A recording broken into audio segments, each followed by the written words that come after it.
Welcome, dear traveler. Tonight, we journey together to a place where time moves differently, a place of candlelight and silence, of memory and wonder. As you settle into the comfort of your bed, allow your body to become heavy. Feel the weight of your shoulders sinking into the pillow. Let your breath slow, like the gentle swing of a pendulum. Take a deep breath in, hold it for a moment, and release. Again, breathing in slowly, feeling your chest rise and fall, and breathing out, letting everything go. Tonight's story takes place in a workshop filled with clocks. But these are not ordinary clocks. They do not rush or hurry. They simply hold moments, the way a photograph holds light. There is no urgency here, no place you need to be. Only this, the warmth of the blankets around you, the rhythm of your breathing, and the soft glow of a story unfolding. Let yourself drift now. Let the day fall away like autumn leaves. We are going back in time to a small town in the heart of Europe centuries ago. A town where cobblestone streets wind beneath timber-framed houses and where in one quiet corner a single window glows golden in the night. This is the workshop of the clockmaker, and this is where our story begins. Close your eyes now. Let the world around you fade, and step with me into the past. Part 1. The Workshop. The workshop sits on a narrow street that curves like a question mark. The street has no name, or if it does, no one remembers it anymore. It is simply known as the Clockmaker's Street. It is late evening, and the town has grown quiet. Shopkeepers have shuttered their windows, securing them with heavy wooden bars. Lamplighters have made their rounds, leaving pools of golden light at regular intervals along the cobblestones. The air smells of wood smoke and bread from the bakery 3 doors down. Somewhere in the distance, a church bell tolls the hour 9 times. Each note hangs in the air before fading into the darkness. But in the clockmaker's window, a single candle still burns. Inside, the air is warm and thick with the scent of pine wood, beeswax, and oil. Dust motes hang suspended in the candlelight, drifting slowly, as if they too are part of some ancient, invisible machinery. They dance in the amber glow, rising and falling on currents of warm air. The walls are lined floor to ceiling with shelves, dark wood, polished smooth by decades of use. And on every shelf, clocks, hundreds of them, thousands perhaps. Some are tall and narrow, housed in cases of dark walnut or mahogany. Others are small enough to fit in the palm of your hand, their faces painted with delicate scenes, a sunrise over mountains, a field of wheat bending in the wind, a crescent moon reflected in still water. Some of the clocks are ticking, a soft, irregular chorus, not the frantic tick-tick-tick of modern time, but something gentler. Some tick slowly, like footsteps on a country path. Others tap lightly, like rain on a window. A few hum, a low, resonant sound that you feel more than hear. Other clocks are silent, waiting, their hands frozen at particular moments. 3:15, 7:30, 1/4 to midnight. Each one marking the exact instant when something important happened, something worth remembering. The floorboards creak softly underfoot, worn smooth by years of pacing. The ceiling is low, crossed with dark beams. From one beam hangs a collection of keys, brass and iron, large and small, each one corresponding to a different clock, a different moment. At the center of the workshop sits a man. He is very old, though his hands are steady. His hair is white as frost, tied back with a simple leather cord. His face is lined like the grain of ancient oak, each wrinkle a story, each crease a memory. He wears a leather apron, stained with years of work, oil marks, wood stain, the pale ghosts of metal dust. His spectacles are perched on his nose, round lenses that catch the light when he moves, creating tiny stars in the dimness. Before him, on the workbench, is a clock. It is nearly finished. The case is made of cherry wood, warm and reddish brown, carved with intricate vines and tiny birds. Each leaf is distinct, each feather visible. The face is porcelain, smooth as cream, marked not with numbers, but with symbols. A heart, a leaf, a star, a teardrop, a flame, a wave. He is fitting the final gear into place. His fingers move with the care of a man who knows that time is not something to be measured, but something to be honored. The gear is smaller than a fingernail, brass worn to a soft golden patina. He holds it with tweezers, positioning it carefully among the other gears, each one fitting perfectly with the next.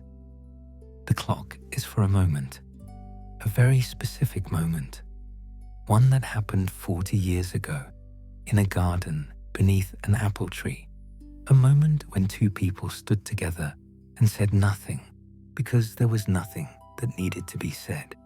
The air had been warm, the grass soft beneath their feet.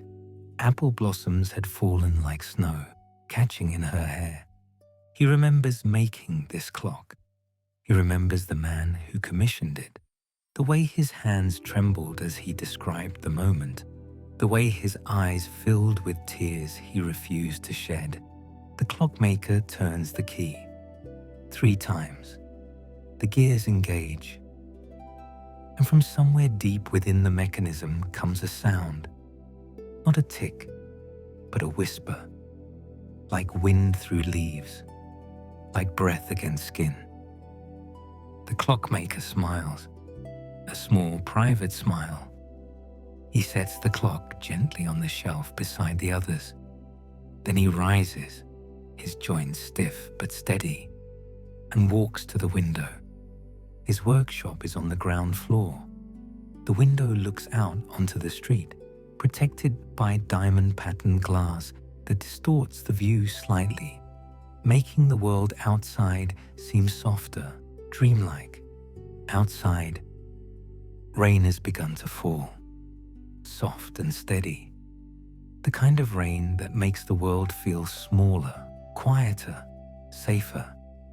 It taps against the window in no particular rhythm, each drop finding its own path down the glass. He watches the drops sliding down, catching the reflection of the candlelight. Each one a tiny world, each one a tiny moment. They merge and separate, join and split apart, like the moments of a life. The street is empty now. Everyone has gone inside. The lamplights waver in the rain, their reflections stretching and rippling on the wet cobblestones. He thinks, as he often does, about all the clocks he has made, all the moments he has captured. The wedding clock, with its silver chime that sounds like laughter. The morning clock, which ticks only once a day, at the precise moment someone was lost.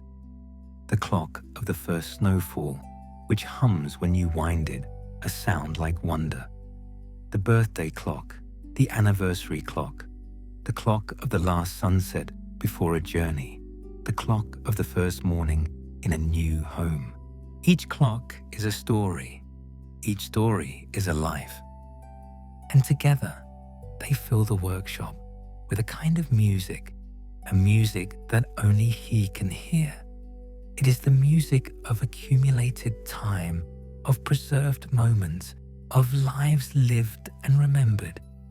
He has been making these clocks for nearly 60 years.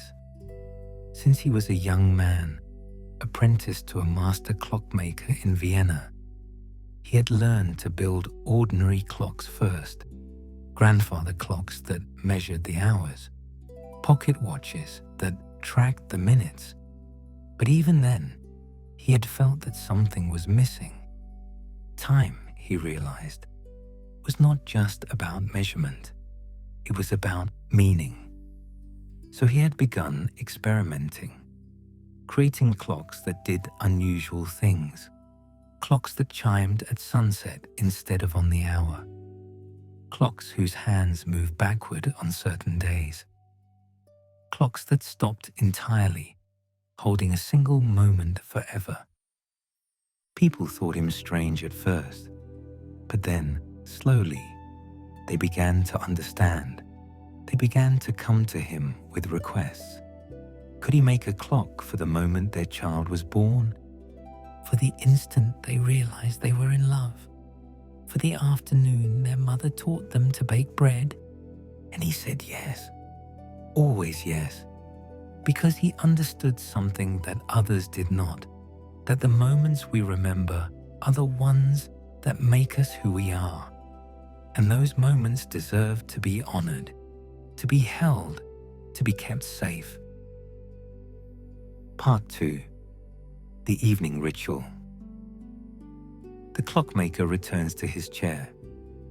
He sits slowly, feeling the ache in his back, the tightness in his knees. He is tired. It has been a long day and a long life. But he does not go upstairs to bed. Not yet. This is his favorite time. The hour between waking and sleeping. The hour when the boundary between the world and dream becomes thin. Like gauze, like mist. He reaches for a small pot on the corner of his workbench. Inside is oil, special oil, mixed with rosemary and lavender. He uses it to maintain the clocks, to keep them running smoothly. But the scent also helps him relax, helps him drift. He dips his fingers in the oil and rubs them together slowly. The scent rises into the air, mixing with the smell of wood and wax. Rosemary for remembrance, lavender for peace. He closes his eyes. He breathes deeply, in through his nose, out through his mouth. In, out, in, out.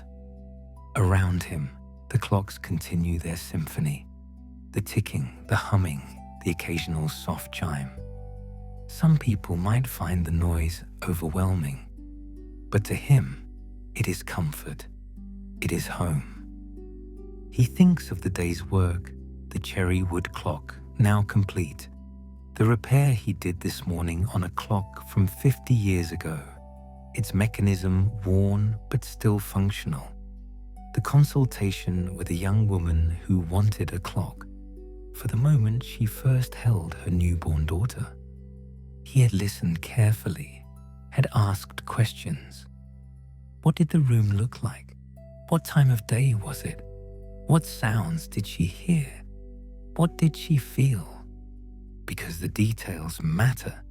The details are everything. He would begin her clock tomorrow. Oak, he thought. Light oak, to represent new beginnings. And the face would show a sunrise. Yes, a sunrise over water. But that is tomorrow's work. Tonight, he will rest.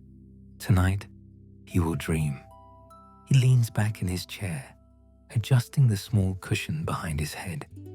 The chair is old, like everything in the workshop. The wood is worn smooth where his hands rest. The seat has molded to the shape of his body over decades of sitting. He He lets his hands fall to his lap. He feels the weight of them, the weight of his whole body, settling, releasing. The rain continues outside, a steady whisper against the window. The candle flickers, casting shadows that dance across the ceiling. Shadows of clocks, of shelves, of the intricate mechanisms that fill his world. He watches the shadows for a moment. They seem to move independently of the objects that cast them. They seem alive. His breathing slows, deepens. His chest rises and falls in rhythm with the rain. The ticking of the clocks begins to fade, not because it has stopped, but because he is sinking beneath it, sinking into a deeper place, a quieter place. His eyes grow heavy. The lids flutter closed, once, twice, and then they stay closed. And as they do, the workshop begins to change. The candlelight softens, spreading like honey. The corners of the room seem to expand, stretching into impossible distances. The air grows warmer, thicker. The scent of pine and oil fades, replaced by something else, something floral, lavender perhaps, or roses, or both. The ticking of the clocks becomes slower, deeper, until it is no longer a sound, but a feeling, a pulse, like a heartbeat beneath the floor, like the turning of the earth. He is no longer in the workshop. He is somewhere between waking and sleeping, between memory and dream, between the world he knows and the world he has always imagined. He is walking. Part 3. The Garden of Lavender. The ground beneath his feet is soft. Grass, he thinks, or moss. It yields gently with each step, like walking on clouds. Around him, the world is blurred at the edges, like a watercolor left too long in the rain. Colors bleed into one another, gold into blue, green into gray. The boundaries between things are uncertain. A tree might be a person, a shadow might be a doorway. But ahead, there is clarity. A garden comes into focus. It is high summer. The sun is warm, but not harsh, filtered through a thin veil of cloud. The light is golden, diffused, making everything glow. The garden is filled with lavender, row upon row of it, stretching as far as he can see. The purple blooms are at their peak, heavy on their stems, bending slightly in a breeze he cannot quite feel. The scent is overwhelming, sweet and herbal and slightly sharp. It fills his lungs with each breath. It makes him feel lighter, younger, as if years are falling away with each step. A woman stands in the center of the garden. She is young, no more than 20. Her dress is pale green, simple and elegant, with long sleeves and a high collar. Her hair is dark and long, pinned back with a silver comb that catches the light. She is holding a sprig of lavender, turning it slowly in her fingers, studying it as if it holds all the secrets of the universe. The clockmaker knows her. Of course he does. He made a clock for her once, a long time ago.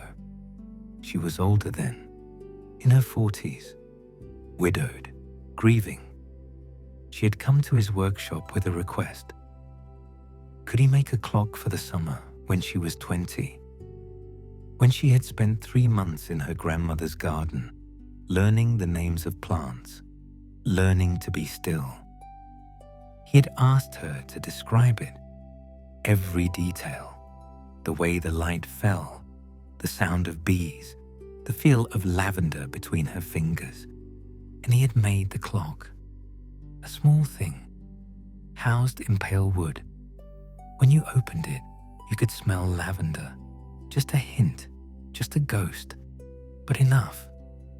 Now, in the dream, the woman is 20 again. She is in the garden again. She is happy. She does not see him, or perhaps she does, and does not mind. He stands at the edge of the garden, watching. There is no need to speak, no need to move closer. He is not really here, after all. He is only dreaming, or she is, or they both are. But the dream is so vivid. He can see the individual blooms of lavender, each tiny flower perfect and complete. He can hear the bees moving lazily from plant to plant, their hum a low bass line beneath the silence. He can feel the warmth of the sun on his face, even though he knows somewhere that it is nighttime in the workshop, that he is sitting in his chair, that rain is falling outside. But here, it is summer. Here, it is afternoon. Here, time has stopped. The woman lifts her head. She looks toward the horizon, where the sky is beginning to blush with the colors of evening, rose and apricot and gold. The sun is lowering, but so slowly, so gently, as if it has all the time in the world. She smiles, just a little, a secret smile, as if she knows something wonderful that she is keeping to herself. And then she turns and walks deeper into the garden, following a path between the lavender rows. Her dress trails behind her, brushing the purple blooms. She walks slowly, taking her time, pausing now and then to touch a plant, to breathe in the scent. The clockmaker does not follow. He simply stands there at the edge of the garden, breathing in the scent of lavender, feeling the warmth of the sun. He feels peaceful, more peaceful than he has felt in years. Or perhaps he has felt this peaceful every night. Perhaps this is where he comes when he closes his eyes, to the gardens of moments he has captured. The woman reaches the end of the path. She pauses, looks back once, and waves. The clockmaker lifts his hand in return, and then, slowly, like paint dissolving in water, the garden begins to fade. The lavender becomes less distinct, the colors soften, the light dims, and he is moving again, drifting, carried on some invisible current, deeper into dream. Part 4. The Palace of Mirrors. Now he is somewhere else entirely. A grand hall, vast and echoing. High ceilings disappear into shadow above him. Walls covered in tapestries that shimmer in the light of 100 candles. No, 1,000 candles. They are everywhere, in chandeliers and sconces and candelabras, creating a golden glow that seems to breathe. The floor beneath his feet is polished marble, black and white, arranged in a pattern of diamonds. His reflection looks up at him from the glossy surface, slightly distorted, as if he is looking at himself through water. There is music, a harpsichord playing something slow and melancholic, Baroque perhaps, or Renaissance. He does not know the name of the piece, but he knows the feeling, longing, beauty, loss, all woven together in notes that rise and fall like breathing.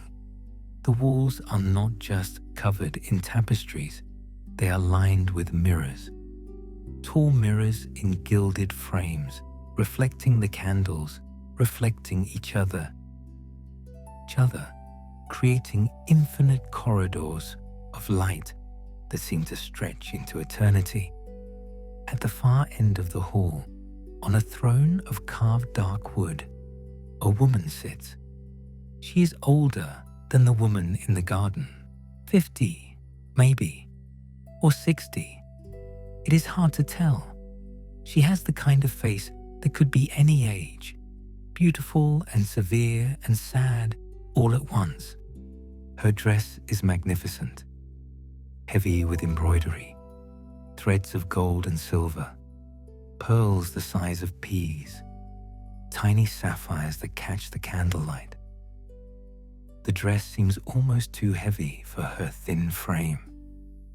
It weighs her down, holds her in place. On her head, a crown, gold and diamonds. It catches the light with every slight movement of her head. She is a queen, or was. The clockmaker remembers her. She came to him once, many years ago, and asked him to make a clock for her. Not a clock to measure the hours of the day, but a clock to hold the memory of a single afternoon. An afternoon when she was still a girl, before the crown, before the court, before the responsibilities that crushed her like stones. An afternoon when she ran barefoot through a meadow and no one told her to stop. When she picked wildflowers and wove them into a crown. When she lay in the grass and watched clouds drift by, seeing in them the shapes of castles and dragons and ships. He made the clock. It was small and plain, housed in a case of simple pine. But when you opened it, a tiny melody played, a folk song, something her mother used to sing, back when her mother was still alive, back when the queen was still just a girl with grass stains on her dress. Now, in the dream, the queen looks up. She sees him standing at the edge of the hall. Her face does not change, but something in her eyes shifts. Recognition, gratitude, sorrow. She does not speak, but she nods, just once, slow and deliberate. And the clockmaker understands. She is grateful, not for the clock itself, but for the memory it held, for the reminder that she was once someone else, someone smaller, someone free, someone who could run through meadows and no one would stop her. The music swells. The harpsichord is joined by strings, violins and violas, their voices rich and warm. The melody becomes more complex, more layered, as if all the moments of the queen's life are being played at once. The candles flicker, the mirrors reflect everything. The queen, the hall, the clockmaker, the infinite corridors of light. He sees himself multiplied 1,000 times, standing in 1,000 halls, watching 1,000 queens. And then, slowly, like smoke dispersing, the hall begins to dissolve. The marble floor becomes mist. The candles fade. The music grows distant, and he is moving again. Part 5. The Painter's Light. The next place is quieter, smaller, more intimate. A studio, not large, but filled with light. The walls are streaked with paint, blue and ochre and crimson and green. There are canvases everywhere, leaning against the walls, stacked on the floor, hanging from hooks on the ceiling to dry. Windows line one wall, tall windows that let in floods of golden afternoon light.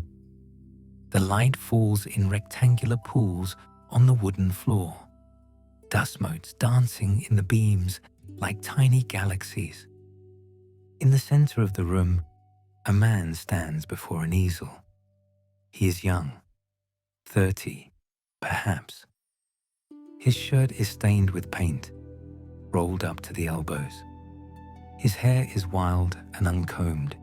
streaked with grey paint from where he has run his fingers through it. His face is intense, focused, his brow furrowed in concentration. He is painting a landscape, a hill at sunset. The sky is a riot of color, purple and orange and gold and pink, all bleeding together in the way that only the best sunsets do, the way that seems impossible but is real. The clockmaker knows this man. He made a clock for him too. The painter had come to the workshop one winter evening, snow melting on his shoulders, his hands shaking from cold or passion or both. He had asked for a clock that could hold the light of a perfect day. The clockmaker had asked him to describe it. The painter had closed his eyes and spoken for nearly an hour. The way the light hit the hill, the exact shade of purple in the shadows, the way the clouds moved, the feeling of the air, warm but with a hint of coming autumn, the smell of hay from a nearby field. The clockmaker had carved the case from birchwood, pale and smooth as bone. He had painted the face himself, a miniature version of the hill the painter loved, the sky ablaze with impossible colors. And inside he had placed a mechanism that chimed only at sunset, a single clear note, like a bell in the distance. The painter had wept when he received it. He held it to his chest like a child. Now, in the dream, the painter does not turn around. He is too absorbed in his work. His brush moves across the canvas in quick, confident strokes. Purple, orange, gold, layer upon layer. The clockmaker can see what he is painting. The same hill, the same sky, the same light. And he understands. The painter is still chasing that perfect day, still trying to capture it, again and again and again. Each painting an attempt to hold what cannot be held, to freeze what cannot be frozen. The clockmaker feels a sadness, but it is not a heavy sadness. It is gentle, like rain, like autumn leaves falling, because he knows that some moments cannot be held. They can only be remembered. They can only be painted over and over in the hope that someday the colors will be exactly right. But they never are. And that is okay, because the trying is the point. The reaching is the point. The light in the studio shifts.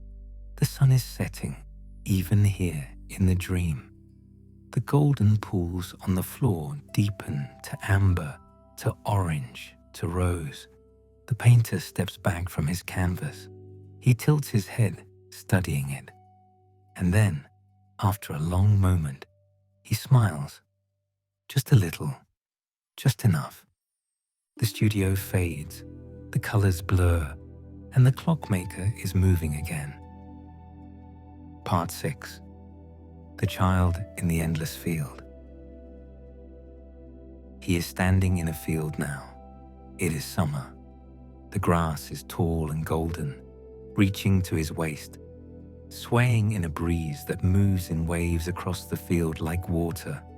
The sky is enormous, cloudless. The blue is so deep, it seems you could fall into it. The sun is high and warm, but not harsh. Perfect. A child is running through the field. A boy, no more than 7 or 8. His hair is blonde, almost white in the sunlight. He is wearing simple clothes, a shirt and shorts, both the color of wheat. His feet are bare. His laughter rings out, bright and clear, like the sound of bells, like the sound of water over stones, pure and joyful and unself-conscious. He is chasing something, butterflies, maybe, or his own shadow, or nothing at all, just running for the joy of running. The clockmaker watches him. The boy does not know he is there. This is one of his oldest clocks, one of the first he ever made. The child's mother had come to him, weeping, her face pale and drawn. Her son was ill, she said. The doctors had given up hope. He would not live to see another summer. But this summer, this one perfect summer, he was well. He was strong. He ran through fields and climbed trees and laughed until he couldn't breathe. She wanted to remember.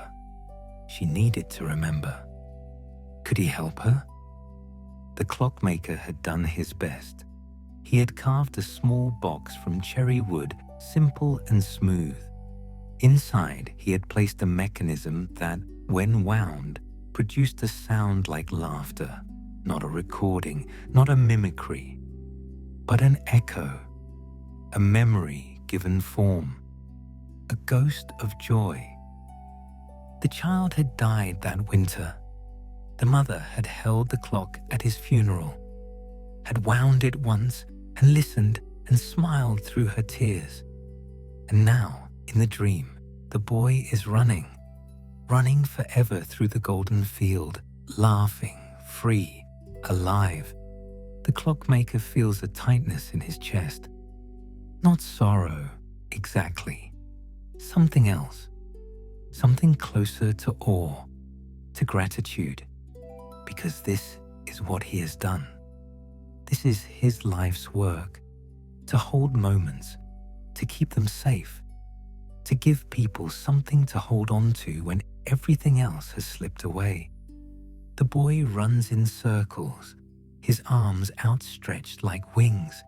He spins faster and faster until he falls into the grass, dizzy and laughing. He lies there, looking up at the sky. His chest rises and falls.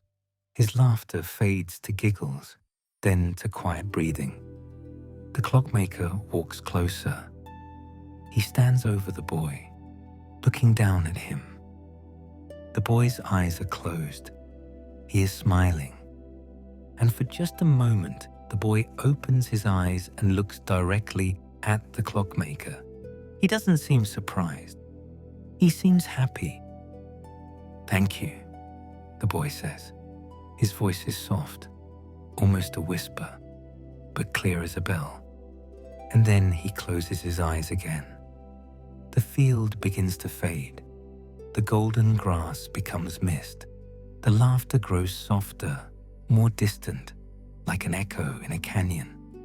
And the clockmaker is alone again, but not sad, never sad. Part 7. The Traveler at the Crossroads. The next dream is darker, colder. He is standing at a crossroads. 4 paths meet here, in the middle of nowhere.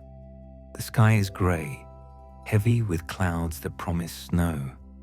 The trees are bare, their branches like black veins against the pale sky.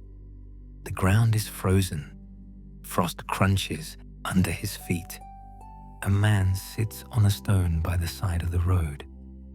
He is young, but his face is tired. Deep lines around his eyes and mouth. The kind of tired that comes not from lack of sleep, but from carrying too much for too long. He wears a traveler's cloak, dusty and worn, patched in several places. His boots are cracked, the leather splitting along the seams. His hands are raw and red from cold. He holds them close to his chest, trying to warm them. Beside him, a pack lies on the ground. Small and threadbare. Everything he owns, probably. The clockmaker recognizes him. He came to the workshop once, many years ago. Younger then, but already with that same tired look in his eyes. He had asked for a clock that could measure not the passing of time, but the space between decisions, the moments of uncertainty, the crossroads. The clockmaker had made him a clock with two hands, one pointed forward, one pointed back, and in the center, where the hands met, a small mirror, so that the person looking would see their own face at the moment of choosing. The traveler had taken the clock and disappeared. The clockmaker never saw him again, never knew if the clock had helped, never knew which road the traveler had chosen. But now, in the dream, the traveler looks up. He sees the clockmaker standing there. Slowly, painfully, he stands. His joints crack. His breath comes out in white clouds. He walks over, step by step, slow and deliberate, and he places something in the clockmaker's hand. It is the clock, the same clock. The wood is splintered, the case cracked in several places. The glass face is broken, held together with a wire. The hands are bent, but it is still ticking. Somehow, impossibly, it is still ticking. The traveler looks at the clockmaker. His eyes are deep and dark and full of stories. He smiles, a small, tired smile, but real. He says nothing, but his eyes say everything. Thank you. Thank you for helping me choose. Thank you for giving me a moment to look at myself. Thank you for the reminder that every road leads somewhere, and that choosing is better than standing still forever. And then he turns and walks away down one of the four roads, the one that leads east toward the rising sun that hasn't risen yet but will. He walks slowly but steadily, his pack over his shoulder, his boots crunching on the frozen ground. The clockmaker watches until he disappears into the grey distance. He looks down at the broken clock in his hand. He closes his fingers around it gently, and he feels, for the first time in a long time, that his work has been enough, more than enough. The crossroads fades, the grey sky brightens, the cold recedes, and the clockmaker is moving again. Part 8. The Library of Hours. The next place is warm, enclosed, safe, a library, but not like any library he has seen before. The room is circular, with shelves that curve along the walls, rising up and up and up until they disappear into shadow above.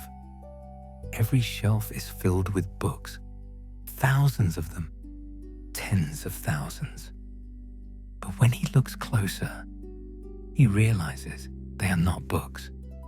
They are clocks, each one unique, each one holding a moment.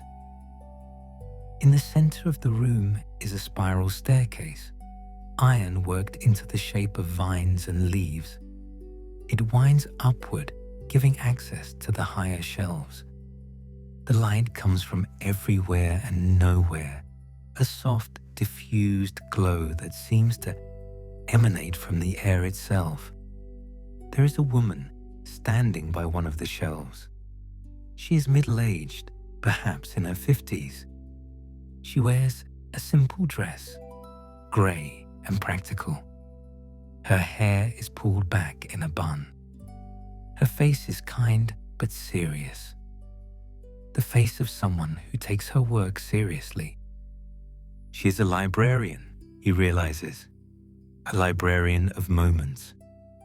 She's looking at one of the clocks. She takes it down carefully, cradling it in both hands. She opens it.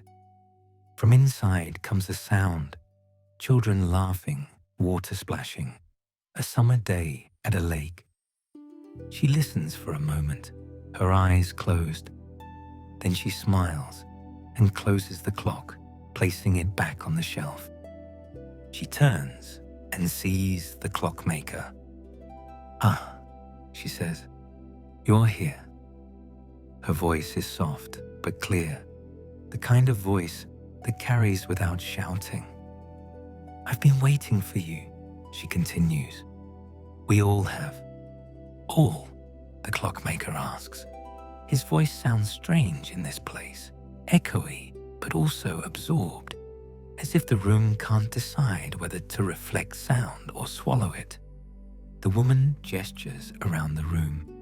"Everyone whose moments you've held. We all come here eventually to see our clocks, to remember." She walks closer. "Do you know how rare you are? How few people understand that time is not about measurement, but about meaning." The clockmaker does not know what to say.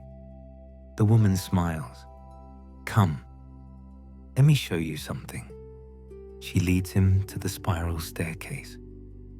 They begin to climb, around and around and around, past shelves and shelves of clocks, each one ticking or humming or silent, each one holding a piece of someone's life. They climb for what feels like hours or minutes. Time doesn't work properly here. Finally, they reach a landing, a small platform with a single shelf. On the shelf is one clock, larger than the others, made of dark wood, almost black. The case is simple, unadorned, but beautiful in its simplicity. "This one," the woman says, "is yours." The clockmaker stares at it. "Mine." "Your moment. The one you've been building toward your whole life." She takes it down and hands it to him. It is heavier than he expected, solid, real. "Open it," she says. He opens it, and inside he sees all of it, every clock he has ever made, every moment he has ever captured. The woman in the garden, the queen in the palace, the painter, the child, the traveler, and hundreds more, thousands more, all of them connected, all of them part of the same story. The story of a man who understood that time is made of moments, and that moments are made of love. Tears fill his eyes. He closes the clock and holds it to his chest. "Thank you," he whispers. The woman touches his shoulder gently. "No, thank you." The library begins to fade, the shelves dissolving into light, but the clock remains, heavy and real in his hands, and he is moving again. Part 9. The Return. When he opens his eyes, he is back in the workshop. The candle has burned much lower. The rain has stopped. Outside, the night is deeper now, quieter, the darkest hour before dawn. He sits for a moment, blinking, letting the dream settle back into memory. His arms feel strange. He looks down and realizes he is holding something. The clock, the dark wood clock from the library. It is real. It is here. He stares at it, unable to quite believe. But it is solid in his hands, heavy, real. Around him, the clocks are still ticking. Their soft, irregular rhythm fills the room like breathing.